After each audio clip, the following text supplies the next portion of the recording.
কোনো ব্যক্তিগত চাওয়া পাওয়া নেই। আল্লাহর রহমতে আমাদের পাওনা যা আছে সেটাতে ইনশাল্লাহ আমাদের কারো মুখাপেক্ষি হওয়ার দরকার নেই। আপনারা যদি ওনাকে ধানের শীষে ভোট দিয়ে নির্বাচিত করেন, ওনার জনগণের টাকা বা দুর্নীতি মেরে খাওয়ার কোনো প্রয়োজন হবে না। ইনশাল্লাহ সেদিক দিয়ে আমরা যথেষ্ট সচ্ছল আছি। উনি শুধু মতলবের উন্নয়নের জন্য ওনার চিন্তা, উনি শুধু আপনাদের কথা চিন্তা করে, উনি ওনার নিজের পকেটের পয়সা খরচ করে রাজনীতি করেন।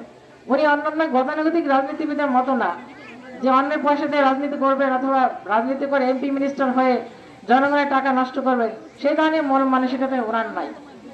ওনার সহধর্মী হিসেবে আমি তো জানি, আজকে উনি এই সবার প্রধান অতিথি, উনি আমার ঘরের প্রধান অতিথি। তো ওনার সহধর্মী হিসেবে আমি ওনাকে যতখানি জানি যে আপনাদের ভোটটা হচ্ছে একটা গুরুত্বপূর্ণ আমানত। এই আমানতটা আপনারা হেফাজত করবেন এবং সঠিক তার মধ্যে একজন সজ্জন ব্যক্তিকে আপনারা ভোটটা দেবেন এবং ইনশাল্লাহ ধানের শীষ প্রতীক পেলে উনি সে প্রতীক নিয়ে আপনাদের কাছে আসবেন। আর আজকে ধানের শীষের প্রতীক সহ ডক্টর মোহাম্মদ জালালউদ্দিন আপনাদের হাতে তুলে দিয়ে গেলাম, আপনারা তার হেফাজত করবেন, এই ধানের শীষের হেফাজত করবেন। তো মা বোনেরা, আপনারা ভোট কেন্দ্রে গেলে আপনারা কোন মার্কে ভোট দেবেন?